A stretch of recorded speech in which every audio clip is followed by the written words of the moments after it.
Hola, ¿cómo están? Aquí saludándoles, agradeciéndoles por estarme viendo o escuchando en un nuevo episodio de Un año en mi aventura llamada vida. Mi nombre es Sandra Axume, conocida por muchos como Sandra Gamero, y en esta ocasión estaremos hablando entre mis años de 16 a 20 años, que sería de 1981 a 1985. Y he titulado a mi episodio Explíquenme qué fue lo que pasó, porque la verdad muchas veces no sabemos qué es lo que está pasando en nuestra vida o por qué están pasando las cosas.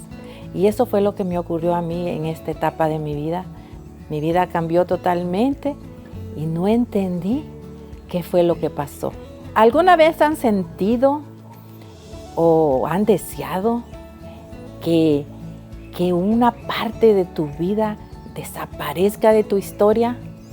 Que un año, un día, una década pudiéramos tener esa habilidad de poder desaparecerla de nuestra historia. Pues a mí sí, a mí me pasó eso. Y eso fue en 1981. Yo con todo gusto desaparecería ese año de mi vida. Solo por una maravillosa razón no lo haría. Y es porque ese año Dios me dio la bendición de que naciera mi primer sobrino y me hiciera tía. Y para mí ese ha sido uno de los privilegios más grandes que Dios me ha dado, de ser tía. Y este año, en 1981, nació mi primer sobrino, mi sobrino Manlio, y ha sido uno de los amores más grandes de mi vida. Para mí, fui tía antes que ser mamá, y el amor que yo sentí por este niño desde que estaba en la pancita de su mami fue algo inexplicable. Por eso 1981 en mi vida todavía existe, pero por todo lo demás lo hubiera desaparecido. Bueno, ¿y quién me hizo a mí tía? Pues ¿quién más? Raúl era el único que podía hacerme tía, porque como ustedes se acuerdan de mi hermano Raúl, mi compañero de aventuras, pues él fue como Pancho López. ¿Alguna vez han escuchado la canción de Pancho López? Deberían de escucharla. Ese era Raúl. Pancho López quiso acaparar su vida en un instante, y así fue mi hermano. Mi hermano a los 16 años se enamoró de una niña, igual que él. Y pues, ¿qué creen? Fue mi cuñada Teresa. Ella era otra niña también. Y no sé qué le vio a mi hermano, pero se enamoró también de él. Y bueno, lo que tenía que pasar pasó, como dice la canción, ¿verdad? A los 17 años, papá resultó. Entonces, la relación entre mi hermano y Teresa fue una relación bien difícil. Ellos eran unos muchachitos, pues. Y pues un día, en el año de 1980, al principio del 80, Teresa llegó, tocó la puerta de mi casa. Yo no la conocía. Sabíamos que mi hermano tenía novia, pero yo no la conocía, y llegó a mi casa y se presentó y le dijo a mi mamá que pues quería ir a vivirse con nosotros. Yo encantada, porque mi hermana en esos días se había ido a estudiar a San Salvador, y pues para mí fue emocionante que alguien nuevo llegara a mi casa. A mí todo me fascinaba, me alegraba, y como ella era casi de mi edad, entonces nos hicimos amigas y vivió en mi casa, y aunque yo no entendía realmente todo el concepto de por qué estaba en mi casa y que era la novia de mi hermano y todo eso, para mí fue algo nuevo, y la llegamos a querer muchísimo, mi mami y mis hermanos. Y para nosotros fue una hermana más en la casa. Como les digo, no entendía cómo era la relación, porque mi hermano vivía en San Salvador. A mi hermano se lo habían llevado a vivir con mi papá a San Salvador, porque por eso que les conté en el capítulo anterior, que pues empezaron a perseguir a la juventud y todo eso, y y pues todos los que estaban involucrados en algo y mi hermano no se podía quedar atrás, ¿verdad? Tenía que estar en algo porque él era así. Y hasta este día no sé en qué estuvo, pero anduvo en algo. Y nuestra familia pues se empezó a ser como fichada, como colorada en ese tiempo, ¿no? Y mi hermano lo tuvieron que mandar a San Salvador porque el gobierno dio una amnistía a los jóvenes, diciéndoles que si estaban involucrados en algo, se presentaran y que no iba a haber ningún tipo de represalia contra ellos si voluntariamente se presentaban. Entonces mi mamá y mi papá lo que decidieron fue mover a Raúl para San Salvador con mi papi, porque en San Miguel pues era el más conocido, ¿no? Y pensamos que esa era una manera de protegerlo. Bueno, mi cuñada vivió en nuestra casa, ella estaba estudiando su último año de bachillerato y viajaba a San Salvador a ver a mi hermano y todo eso. Y bueno, en una de esas visitaciones a San Salvador, pues quedó embarazada. Mi mami se molestó mucho porque pues ella estaba estudiando, terminando su bachillerato y era importante pues que ella siguiera estudiando, era una niña. Y el 31 de marzo de 1981 pues nació mi sobrino Manlio Ernesto, que vino a alegrar nuestras vidas para nosotros. Fue algo precioso, como les digo, yo fui tía antes de ser mamá y ese amor que nació en mí por ese niño fue algo maravilloso. Y ser tía para mí ha sido algo tan lindo a través de mi vida. Yo tengo 9 sobrinos de mis hermanos y mi hermana. Y ¿cómo se llama? Para mí ha sido algo tan lindo el ser tía. Bueno, entonces por eso es la razón principal que en 1981 en mi vida existe. Pero por lo demás, fue un año muy difícil. Yo cumplí 16 años en 1981 y para este tiempo ya había empezado la guerra, podríamos decirlo, en El Salvador. Ya en 1981, en enero de 1981 creo que fue, hubo un enfrentamiento, pues ya, ¿verdad?, que sucedió en Santana. Y a raíz de eso pusieron el toque de queda. El toque de queda era que de cierta hora, por ejemplo, desde las 9 de la noche a las 6 de la mañana o a las 5 de la mañana, nadie podía salir de sus casas. Todo el mundo tenía que estar adentro de sus casas. Y si usted se atrevía a salir fuera de su casa entre esas horas, pues lo podían arrestar o lo podían matar, ¿verdad? Y eso era lo que le llamaban el toque de queda. Entonces, nuestra vida cambió totalmente. Ya no podían haber reuniones en las casas, ya no podían haber ningún tipo de fiestas en las noches, nada. Todo era bien restringido, ¿verdad? Y como jóvenes, pues nosotros nos encantaba salir a la calle. Empezaron que se iba la luz, se iba el agua, o sea, empezó muchas situaciones. Y un día, martes 28 de julio de 1981, pues mi vida y la vida de mi familia cambió totalmente. Todo empezó normal. En la mañana todos nos levantamos, todos y nos fuimos a nuestras escuelas, a nuestros trabajos, como cualquier día normal. Y así nos pasa. Nosotros pensamos que nos levantamos y todo va a ser normal en nuestra vida. Pero ese día para nosotros cambió nuestra vida totalmente, de 180 grados. Un fin de semana anterior, esto fue un día martes, pero el sábado, Raúl, mi hermano, había llegado a San Miguel a ver a su niño. El niño tendría iba a cumplir 3 meses. Y él llegó a ver a su hijo, a mi cuñada, a la casa, a San Miguel. Pero acuérdense que era prohibido que él llegara a San Miguel porque él se arriesgaba, ¿no? Se arriesgaba mucho. Pero también un amigo de él había sido asesinado en esos días y él llegó a darle el pésame a su familia, ¿verdad? Porque él supo que su amigo había sido asesinado. Entonces esas fueron las razones por las que él llegó ese fin de semana donde nosotros. Mi mamá se molestó mucho porque estaba arriesgando pues su vida al llegar a San Miguel. Recuerdo que el domingo él fue a la iglesia con nosotros, todo normal.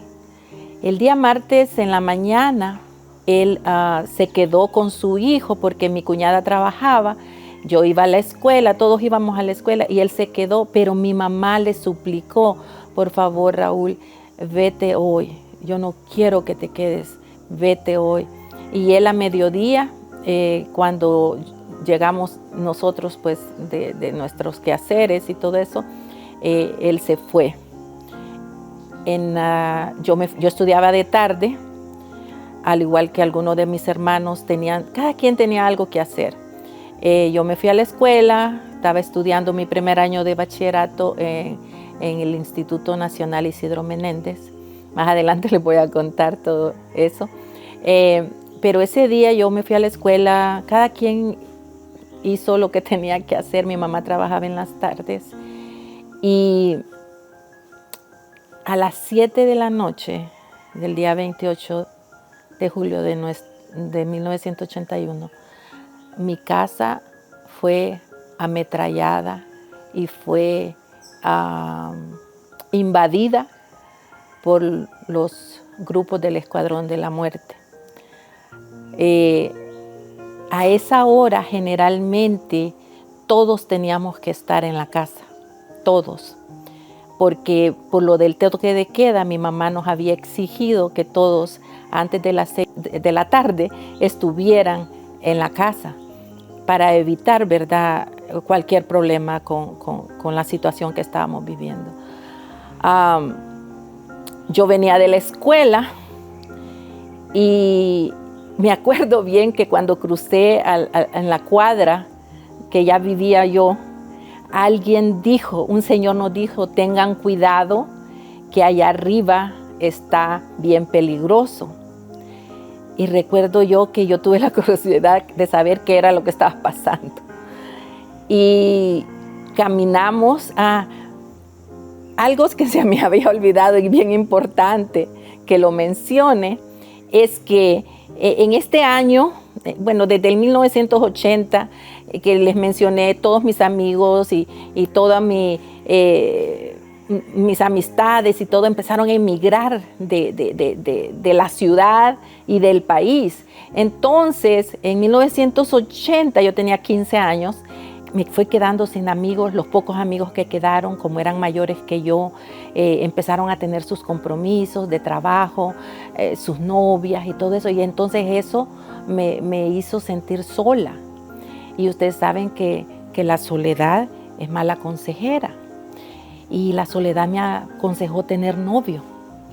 Y pues tuve mi primer novio formal, de permiso, y era él 5 años mayor que yo. Era una persona que yo no conocía muy bien, lo había conocido, no era parte de mi grupo de amigos, de mis amistades de todo ese tiempo, y entonces empecé a ser novia de él a los 15 años. Y pues yo no sabía nada de tener un novio formal ni nada de eso, ¿no? Pero así me hice novia de él. Y viene al caso, esto voy a hablarles mucho más adelante, pero viene al caso mencionarlo, porque ese día 28 de julio, él venía acompañándome a mí de la escuela. Él en las tardes se venía conmigo del instituto, me acompañaba a mi casa. Entonces él venía conmigo cuando esto estaba pasando. Y entonces yo recuerdo que él venía a la par mía, pero cuando yo iba caminando hacia mi casa, una cuadra antes de llegar a mi casa, alguien me dijo a mí, Sandra, lo que está pasando en su casa. Entonces yo recuerdo volver a ver a la distancia y ver pues esto que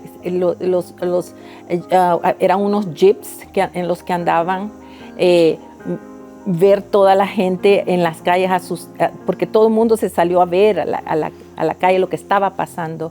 Pero esta persona, recuerdo haberme dicho, que haber sido una vecina, que me dijo: Sandra, es en su casa. En el momento en que ella me dijo eso en su casa, acuérdense que yo no sabía lo que estaba pasando allá porque yo venía de fuera, ¿no? En el momento vino a mi mente,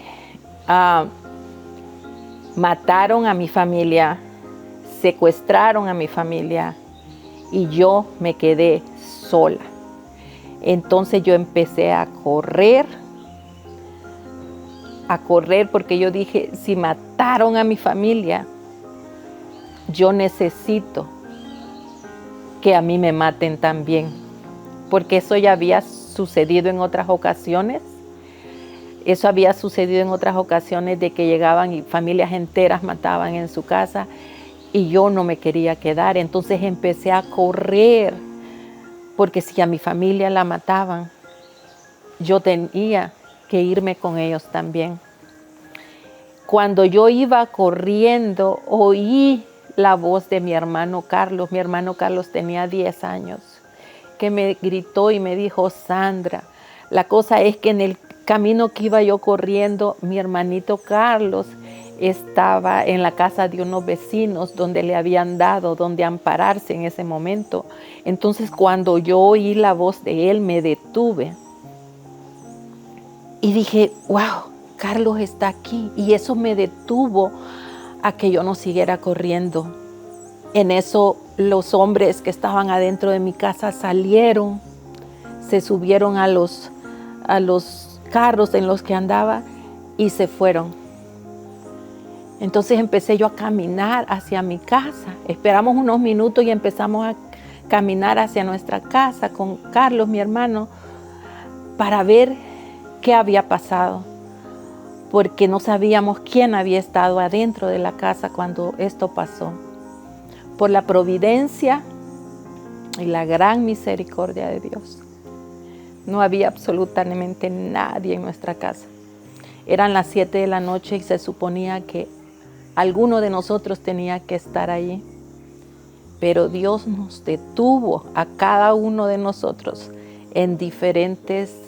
por diferentes razones. Yo había llegado tarde ese día porque yo tenía que haber estado allí. Y recuerdo que iba bien afligida porque mi mamá me iba a regañar. Pero un fin de semana anterior una amiga había cumplido 15 años y yo no había podido ir a sus 15 y le fui a dejar su regalo y por eso me detuve. Mi mamá se fue a visitar a mi abuelita en esa noche por no sé qué razón. Mi hermano Roberto había ido porque no iba a haber agua al día siguiente y dijeron que había que ir a llenar las pilas y todo lo necesario y él había ido a ayudar allá a donde mi abuela para eso. Carlos, mi hermano, se había ido donde la tía Lilian a tomar unas clases de piano y ella le dijo que se quedara a cenar. Mi cuñada tenía unos minutitos de haber salido de la casa con mi sobrino, que era un bebé de 3 meses. Y Raúl se había ido a mediodía para San Salvador. Por esa razón, ese día, ninguno de nosotros pereció, pero nuestra vida cambió para siempre. Recuerdo haber entrado a esa casa, fui la primera que entré. Había un desorden horrible, habían destruido, habían hecho desastres ahí. Yo entré primero, pero no sabía qué era lo que estaba pasando, no encontré a nadie. Todos los vecinos llegaron, todo el mundo empezó a invadirnos y empezaron a decir diferentes cosas, que Teresa, mi cuñada, estaba arriba con el niño. Unos minutitos antes ella había salido, por eso no había nadie, absolutamente nadie en mi casa. Poco a poco llegó después mi hermano Roberto y por último llegó mi mamá. Cuando yo vi a mi mamá, fue el alivio más grande del mundo, porque nosotros pensamos que la habían secuestrado. O sea, todos pensábamos que uno u otro había sido secuestrado o había sido asesinado, pero hasta que nos vimos todo ahí, tuvimos como ese alivio, ¿no? Cuando yo vi a mi mamá me dieron ganas de llorar. Hasta ese momento yo no había llorado, había mantenido la calma, había estado serena. Pero cuando vi a mi mamá, yo me dieron muchas ganas de llorar, sentía que por fin estaba mi mami ahí. Y ella no me permitió, me dijo, no, hija, ahorita no es tiempo de llorar, ahorita es tiempo de ver qué hacemos. Porque pues habían volado la puerta, la chapa de la puerta a balazos, y entonces no podíamos quedarnos ahí porque no había condición de cómo. Dos, porque nos daba mucho temor, porque las personas estas que llegaron dijeron que iban a regresar. Entonces había que hacer algo, ya se estaba haciendo noche, ya iba a empezar el toque de queda, nos teníamos que ir de la casa. Y recuerdo que mi mamá dijo, empecemos a caminar y veamos qué hacemos en el camino, porque se reunió mucha gente ahí en nuestra casa, afuera, queriendo saber, pues ustedes saben, el chisme, y cada quien tenía su opinión. Váyanse para donde su abuelita, váyanse para diferentes lugares, cada quien te daba su opinión, pero el miedo de nosotros es que en medio de toda esta gente hubiera alguien que estuviera oyendo qué eran nuestros planes. Y mi abuelita vivía pues ahí en San Miguel, pero no nos podíamos ir para donde ella porque pues todo el mundo conocía, ¿verdad? Entonces teníamos que asegurar que a la casa de mi abuela no íbamos a ir, para que no fueran pues a donde ella, ¿no? Empezamos a caminar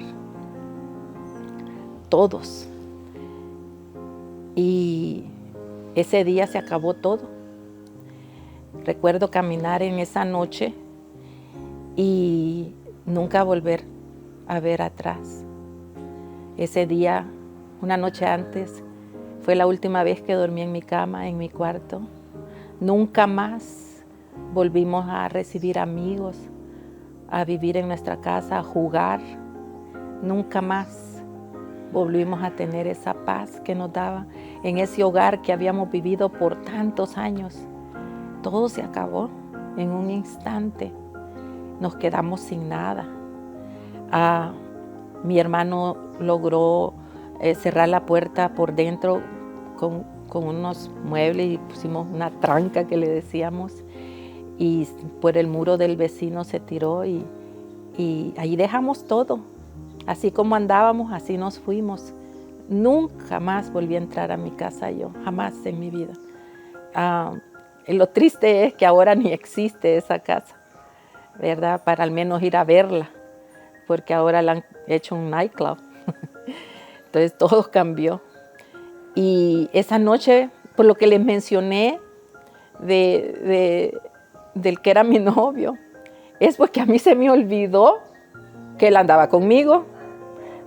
Y de repente me acordé que ella andaba conmigo, no se había ido, ahí había estado, ahí había andado conmigo todo este tiempo y yo ni me acordaba. Y pues cuando íbamos de camino, él nos ofreció irnos a su casa, a quedarnos esa noche ahí, porque teníamos que irnos para algún lugar, porque era pues a las 9 de la noche comenzaba pues lo que les digo que era el toque de queda y era muy peligroso. Entonces nos llevó a su casa, y lo chistoso es que nosotros no conocíamos a su familia, a nadie, pues, ¿verdad? Y esa noche, pues, imagínense qué presentación, ¿verdad? Llegamos, íbamos huyendo de una situación que ponía en peligro a toda la gente, ¿verdad? Y al principio ellos, pues, tuvieron reservas de dejar que nos quedáramos ahí, pero bueno, al final dijeron que sí, que estaba bien, ¿verdad? Él vivía con su mamá, su abuela y sus tíos, entonces en ese momento pues ellos nos dieron, ¿verdad? Nosotros sabíamos que los estábamos poniendo en peligro, pero gracias a Dios pues ellos nos permitieron quedarnos esa noche ahí. El toque de queda terminaba como a las 5 de la mañana. A esa hora nosotros salimos de esa casa y nos fuimos para donde mi abuela. Y 2 días después nos movimos para San Salvador sin nada. Llegamos a San Salvador completamente, ¿verdad? Incluyendo mi cuñada y mi sobrino, ¿verdad? Nos movimos para San Salvador y porque no podíamos llegar a la casa de mi papá tampoco, ¿verdad? Porque no sabíamos qué era lo que de verdad estaba pasando, qué nos podía pasar. Mi hermana vivía con mi papá y Raúl también. Ellos se tuvieron que ir también de ahí porque pues era demasiado riesgo. Y llegamos a San Salvador absolutamente sin nada, totalmente sin nada. 2 días después nos fuimos para San Salvador a empezar una nueva vida completamente de cero, sin llevarnos absolutamente nada, porque no podíamos sacar nada de nuestra casa. Nos fuimos para San Salvador y allá pues diferentes familiares nos ayudaron, ¿verdad?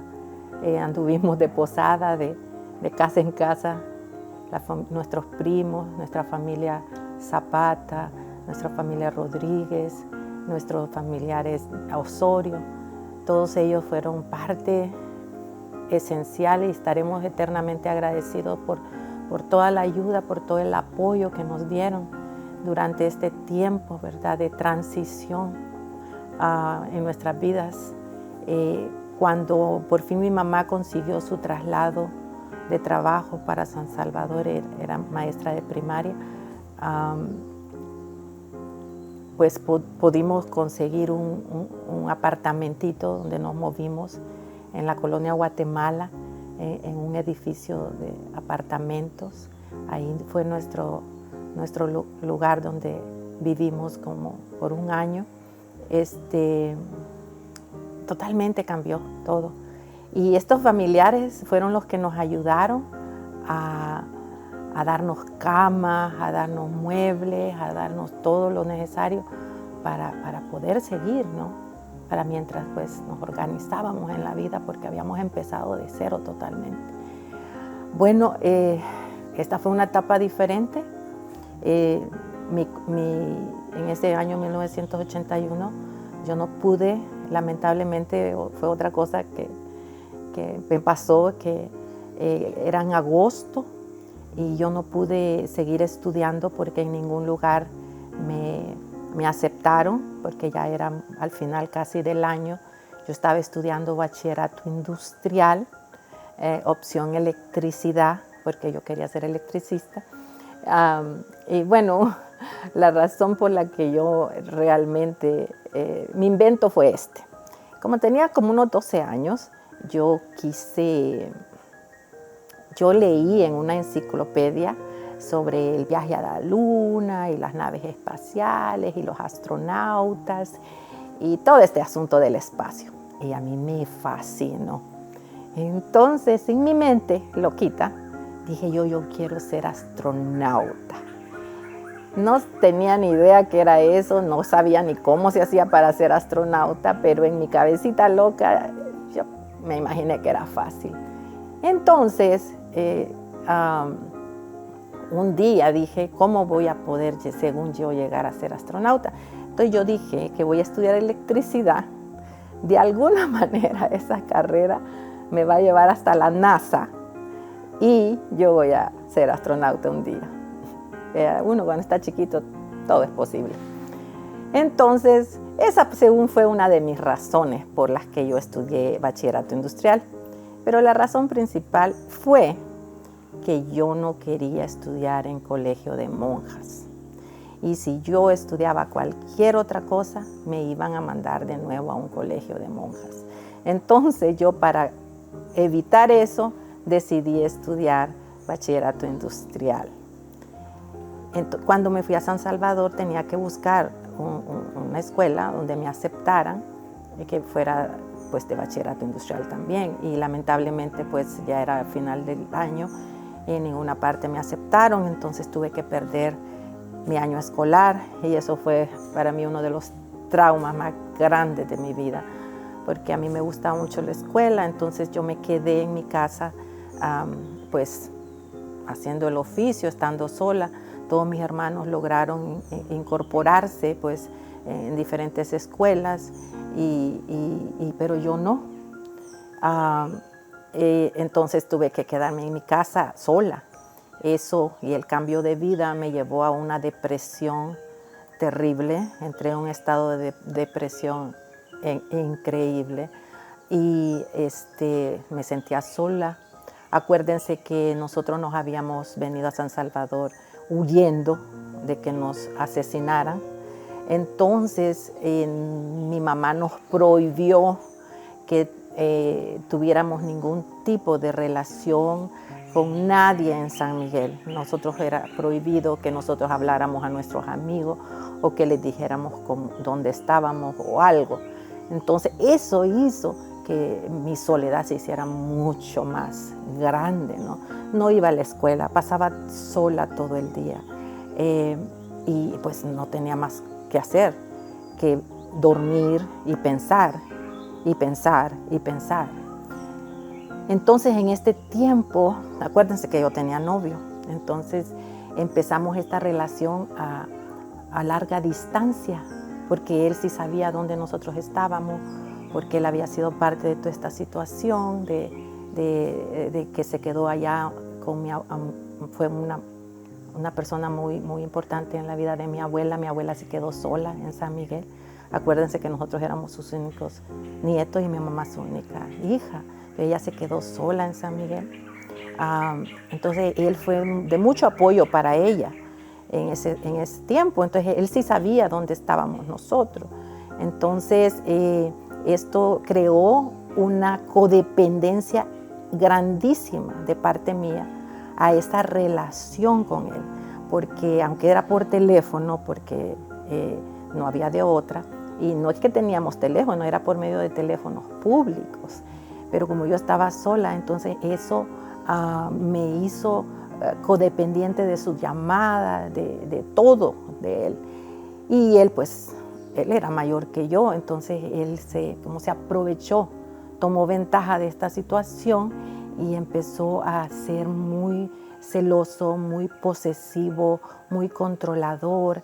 Yo no tenía experiencia en ningún tipo de relación amorosa, entonces para mí eso era normal en las relaciones, que los hombres fueran así, y eso me convirtió a mí en el blanco perfecto, ¿verdad? Mi vulnerabilidad, mi depresión, mi situación emocional, todo colaboró a que yo, me hiciera muy sensible a esa situación. Entonces para mí era normal, yo no me miraba absolutamente nada malo en todo esto. Hasta que en el año siguiente, en 1982, ya recuperé mis estudios, me fui a estudiar, empecé de nuevo a estudiar el primer año de bachillerato, empecé a ver otra gente, estudié en el Instituto Técnico Industrial, en ese tiempo se le decían el ITI, ahí estudié. Entonces empecé a tener tiempo para otras cosas, ¿no? Pero en 1981 algo más que pasó es que mi cuñada se fue para Estados Unidos, decidió irse para Estados Unidos y el niño, a mi sobrino, se lo dejó a su mamá en San Miguel, y eso para mí fue algo terrible porque pues por 9 meses él había vivido con nosotros, yo lo amaba mucho. Aparte de eso, en 1981, mi hermano desapareció, Raúl desapareció. Nunca más volvimos a saber de él, nunca supimos qué pasó con su vida. Mi mamá lo buscó en cementerios, en morgues, en prisiones, en cárceles, hasta en el hospital psiquiátrico. A mi mamá le decía, hay muerto en un lugar, ella iba a ver si era su hijo. Pasó meses mi mamá buscando a mi hermano, hasta que un día mi mamá decidió no buscarlo más porque decía que se estaba volviendo loca y dijo, tengo 4 hijos más que me necesitan y no puedo vivir así. Ha de haber sido una decisión muy tremenda para mi mami, pero ese día ella decidió eso y pienso yo que el día que desapareció Raúl, empezó a morir poco a poco mi mamá. Empezó a padecer de la alta presión arterial. Se nos enfermaba bien feo mi mami, que teníamos que hospitalizarla. Muchas veces pensamos que tal vez mi mamá se podía morir porque se le subía la presión altísimo, porque ella fue de las mujeres que nunca lloró, nunca se quejó, nunca gritaba ni nada de eso. Entonces todo se lo guardaba. Nunca la vimos llorar, ni desesperarse, ni gritar, ni nada de eso. Pero todo se lo tragaba y eso la hizo que su presión arterial pues se pusiera en descontrol totalmente. Ahí íbamos con ella grave para el hospital de emergencia cuando se le subía la presión. Y en ese tiempo ella, yo pienso que era ella debe haber estado pasando, o sea, cada uno de mis hermanos, cada uno de nosotros vivió esa situación de diferente manera. Y unos la expresábamos, otros no. Cada quien la vivió de diferente manera. Nunca hablábamos del asunto porque no queríamos que nadie sufriera, ¿no? Entonces, eso ocasionó que nos uniéramos mucho más como familia. Yo tengo los mejores recuerdos en esa casita, en ese apartamento donde vivimos, porque todos nos necesitábamos, no conocíamos a nadie, estábamos solos. Entonces eso nos ayudó a unirnos un poco más. En ese tiempo mi mami, no sé por qué tomó esta decisión, pero un día me dijo, Sandra, necesito que me ayudes con las finanzas de la casa. Lamentablemente cuando mi papá se divorció de mi mamá, se divorció también de nosotros. Entonces nosotros solo contábamos con el sueldo de mi mami y con la ayuda que nos daba mi abuelita. Ella siempre nos apoyó económicamente. Y pues nosotros ya no pagábamos casa en San Miguel, no pagábamos transporte, nada, ¿no? Estaba resuelto todo, pero aquí era gasto totalmente diferente. Y a la edad de 16 años, mi mamá me confió las finanzas de su casa. Ella fue una de las personas que conozco muy buena para las finanzas y ella me enseñó a mí en esa época y me confió su sueldo y yo tenía que ver cómo alcanzaba y en ese momento yo tomé el cargo de mi casa, de mi familia, de mis hermanos y de mi mamá. Yo era la que controlaba todo, cómo se gastaba, qué no se gastaba, qué se podía, qué no se podía. Y yo hacía todo el oficio de la casa. Yo manejaba mi hogar a la edad de 16 años, porque mi mamá, pienso yo, que necesitaba algo que le diera un alivio, porque en ese momento ella estaba pasando por situación muy difícil. Bueno, yo empecé la escuela, como les digo, empecé a estudiar, empezó una nueva etapa en mi vida, no conocía a muchas personas, pero siempre fui muy buena para hacer amistades y eso no se me dificultó. Estudié 3 años de bachillerato, desde el 82 al 84 me gradué de bachiller. Ahí hice amigos, donde yo estudiaba, el 90% de los estudiantes eran varones, 10% éramos mujeres. Eso no ayudó mucho en mi vida sentimental, en mi vida amorosa, porque, como les decía, él se había acostumbrado a que yo viviera pensando y complaciendo lo que él decía, porque yo no tenía conocidos. Pero cuando empecé de nuevo a la escuela, pues empecé a tener amistades, empecé a tener, como que se me abrió el mundo de nuevo. Mejoré en mi situación emocional y todo eso, pero eso no le gustó mucho a él. No le gustaba que yo tuviera amigos, que yo compartiera, que yo dedicara tiempo a otras personas. Y eso fue convirtiéndose en algo muy, muy tóxico como dicen ahora, ¿verdad? No era saludable, pero yo estaba muy agradecida con él. Tenía un sentimiento de compromiso con él por lo bueno que era con mi abuela, con mi bisabuela y con mi familia. Entonces, yo no le decía a mi gente nada. Yo no le conté nunca a mi mamá, a mis hermanos y todo, la forma en que él manipulaba mi vida. Porque sí manipulaba, me daba un sentimiento de culpabilidad. Él decía que el único hombre que me podía querer en la vida era él. Y pues yo le creí que eso era cierto. Y así se convirtió esta relación enfermiza, esta relación que no iba para ningún lado, pero que según yo eso era mi destino, eso era lo que yo tenía que hacer. Pasaron años, fuimos novios 4 años y un día, pues después de mucha dificultad, de muchas situaciones feas, yo empecé a tenerle miedo, empecé a tener temor de él, de que me hiciera daño. Entonces terminé mi relación con él. Fue algo bien difícil porque nunca se terminó realmente. Yo terminé con él, pero él no terminó conmigo. Entonces, él seguía con la amistad con mi abuela, con mi hermano, mi familia, ¿no? Porque ellos realmente nunca supieron por qué yo terminé con él.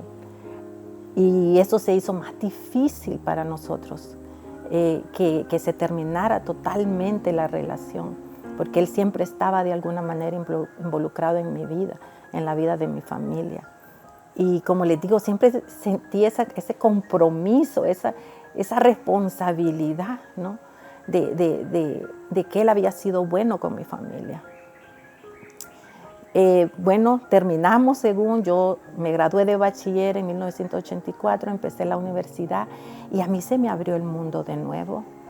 Ya tuve de nuevo sueños de hacer cosas, pero nos cambió toda la situación cuando a la edad de 20 años yo, porque les digo que nunca terminé realmente la relación con él. O sea, él no la terminó conmigo. Y un día de estos, como decía mi madre, por decir no, dije sí. Y nos tuvimos que casar para arreglar un problema que muchos arreglan de la manera que yo lo hice. Y tomé la decisión de casarme con él porque estaba embarazada. Y ahí me cambió la vida de nuevo, porque todos los sueños se pusieron en pausa.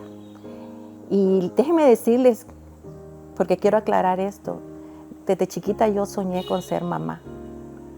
Desde chiquita soñé con tener un hijo, con tener muchos hijos.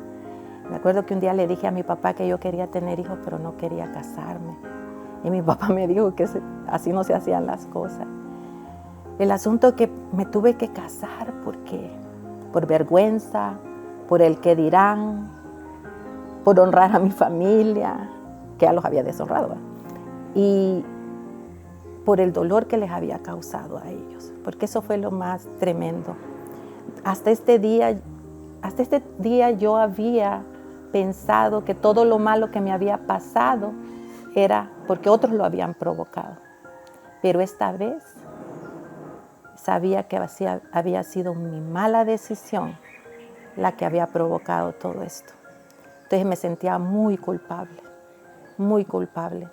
Y eso me llevó a tomar decisiones que tuvieron repercusiones grandísimas en mi vida y en la vida de mis seres queridos.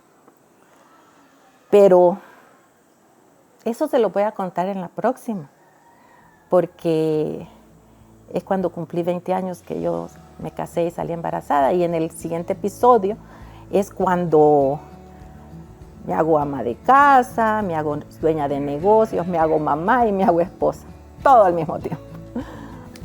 Durante esta etapa de mis 16 a mis 20 años, tuve la bendición de conocer a una de mis mejores amigas, que hasta actualmente somos muy buenas amigas, y fue una compañera mía en mi bachillerato en el Instituto Técnico Industrial. Ahí nos conocimos y fuimos compañeras 3 años con ella. Y también una de mis amigas de mi infancia y mi adolescencia, me la encontré ahí cerca de mi casa un día y tenía muchos años de no vernos. Y ahí nos reencontramos en esa etapa también de nuestra vida. Ella estudiando en la universidad y yo también. Nos reencontramos en ese tiempo y pues seguimos siendo amigas hasta este día.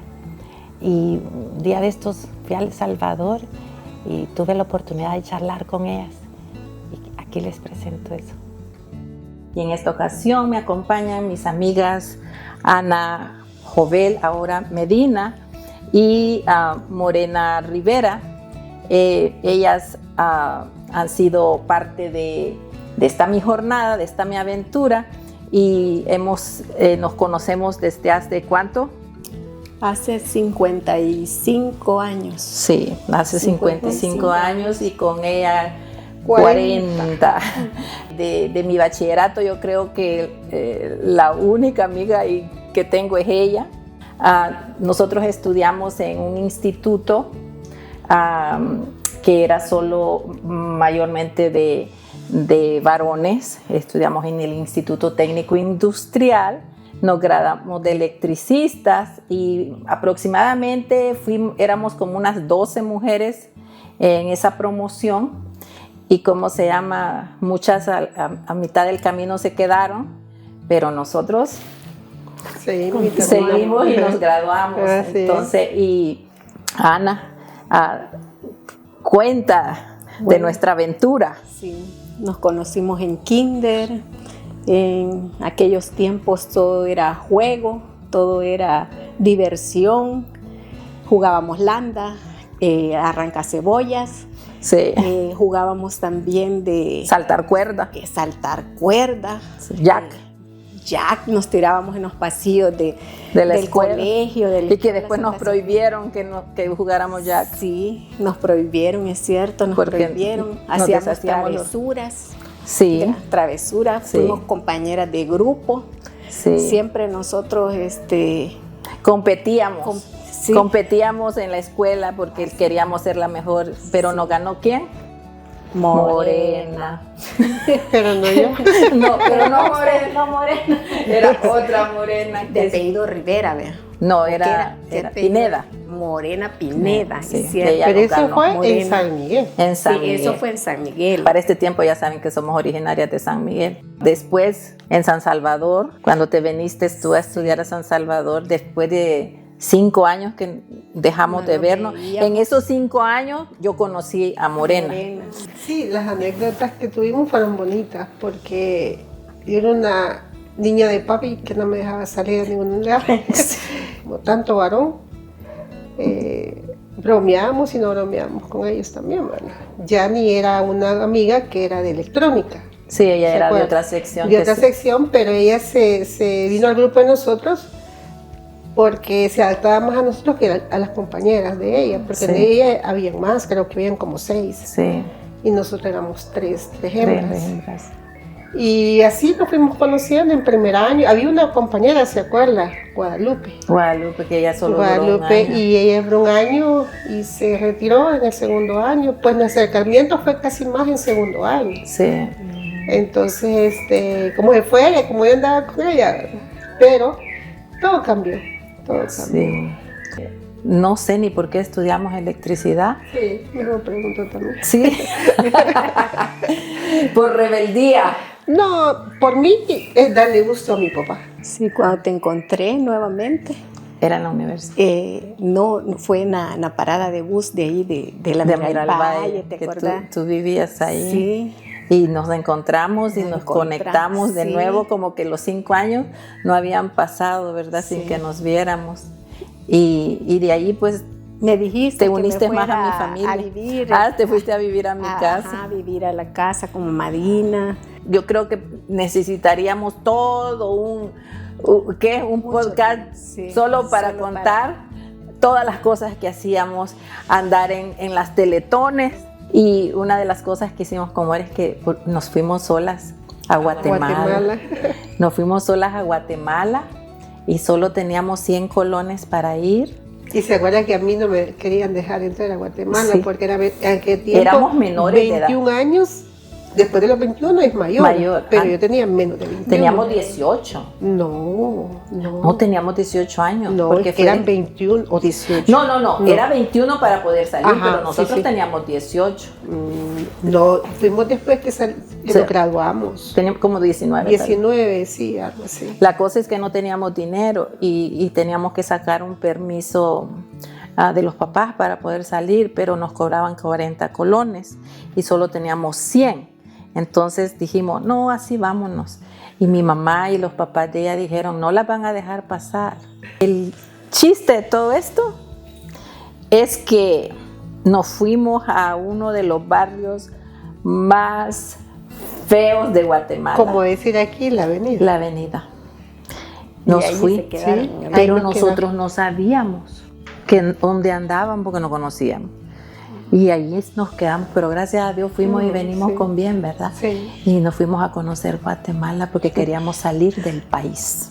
Esa era nuestra aventura. Y otra cosa con More es que ella se iba a ir conmigo para Estados Unidos y fuimos a sacar pasaporte juntas y todo porque nos íbamos juntas. Y a última hora se me enamoró la morena. No fue así. Bueno, todo cabe, ¿verdad? Pero la cuestión está de que la persona que nos iba a llevar no nos quería llevar. A usted sí, ¿verdad? Pero a mí no me quería llevar porque yo había reunido 1,500 colones. Y el viaje era de 3,000, ¿se acuerda? Me lo consiguió mi hermano. Entonces, y a la hora él no quiso. No quiso, y todavía se le dijo de que ahí ya le íbamos a dar resto y él no quiso. No quiso. No, porque iba así, pero, o sea, no le he dicho a mi papá, a mi mamá le había dicho, pero a mi hermano, pero no pude. Entonces la odisea había sido un poco más cargable entre las dos, ¿verdad? Pero como te dice ella sola. Sí, pero me fui.